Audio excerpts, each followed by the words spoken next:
We're having a little party tonight to commemorate the 75th anniversary of the World's Fair in 1933.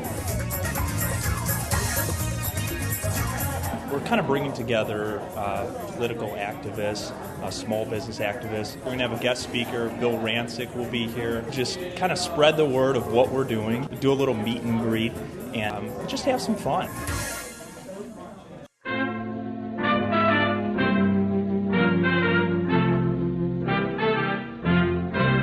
The theme is the 1933 World's Fair.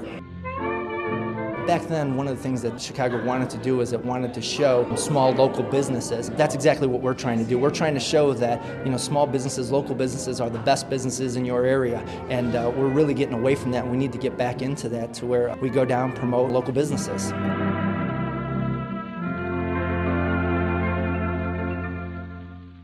If I could just get everybody's attention for just a minute, okay? My name is Jim Tracy. I'm the president of America's Best Companies. We're the host of this event this evening. And first of all, I want to thank everybody for coming and showing up and finding out what we do and why we invited you here. My message that I want to give is about hope.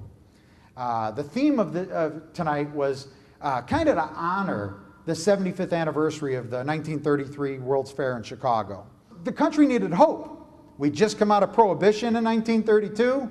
We had a mayor here in Chicago that was murdered. We were in the Great Depression. 48 million people came to this city to recognize how beautiful it was and recognize what we could offer the world. And, well, I kind of look at that hope is the same thing we're kind of approaching today in America. Like, everybody needs hope. They're going to fill their gas tank. It's $4 a gallon. A lot of people, it's hurting them. And there's that going on all over the place in America. And people are asking why. Why are we hurting? But the idea of my company, America's Best Companies, is about hope. That same type of hope.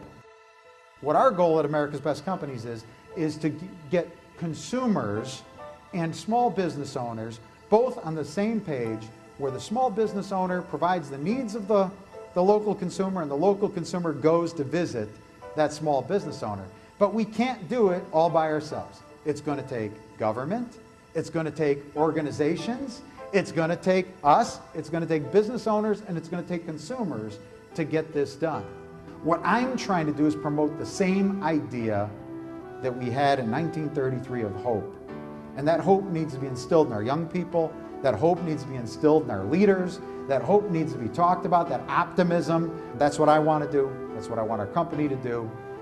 That's what I believe that a lot of you want to do, and that's why we brought you here. Our organization reaches out to young entrepreneurs throughout the country and learning how to start their own businesses.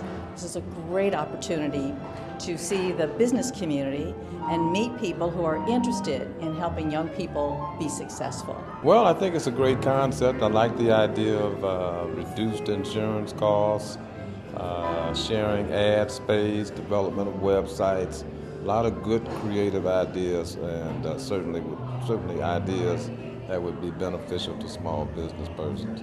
Now is the best time to go and seek help. When things are flush, it's really easy to keep doing the same old things, but when times are tough, that's when you need more information. You need to be rubbing shoulders with other successful organizations, and that's what we do as the Chamber. I think any partnership we can make with an organization that gives us more information, gives us more resource available to our members, that's somebody we want to do business with, and more importantly, that's somebody that we're going to encourage our businesses, our business members, to do business with as well. Our future is with our young people, and if I can have this company be interested and support education and entrepreneurship, we have a wonderful, wonderful partnership here. That's my message for this evening. I would really like to introduce somebody that's pretty amazing. I call him a serial entrepreneur. Without further ado, please give a round of applause for Bill Rancic. Thank you. Great job. No problem. Thank you, everybody. Before I begin, I'm just curious, how many people in the room have ever seen an episode of The Apprentice TV show? Okay. Whew. That's always a good thing when I come to one of these events. At least people know what I'm talking about here. Well, for the last 5 years or so, it's been pretty incredible for me because I've gotten to travel all over this country, and really I've gotten to travel all over the world. And everywhere I go, people will stop me and they'll say, Bill, did you know you were going to win The Apprentice when you first started competing on the show? And I have to be honest with them, I had no idea. So I go to New York and I'm ready to tackle the big business of New York City, and we get saddled with our first task, and our first task is to sell lemonade on the streets of New York. And I thought to myself, dear Lord, what have I gotten myself into? It's 95 degrees outside, I'm in a suit and tie, and I'm selling lemonade in New York. No one will ever take me seriously in the business world again. But then the tasks got larger, and they got larger, and they got larger, until I looked to my right and I looked to my left, and there's only one other guy still standing there. And we battled it out in the final round in front of 40 million people on live television. Donald Trump told me I was hired. It was a glorious night. It was really an incredible opportunity. And I remember thinking to myself, you know, why did I win? Why me out of all these people? There are 250,000 people. And what separated me from the pack? And I think there are three reasons why I was able to win, and I think these are why people are successful as entrepreneurs. And I think the first reason is agility. I think in order to be a successful entrepreneur, you have to be agile. Secondly, it's about practical execution. As an entrepreneur and in the real world, it's about getting results. It's about delivering results. And on the show, I did that. And I think lastly, it's about risk. It's about taking risk, but many times managing that risk and converting it into success. And I just want to leave you with the story, and if you could just tell one or two kids this story over the next week or two, I think it'll have an impact. Because whenever people tell you you can't do something, especially if you're a child, or it's a crazy idea, or they laugh at what you want to do, tell them the story of the bumblebee. Does anyone remember the story of the bumblebee?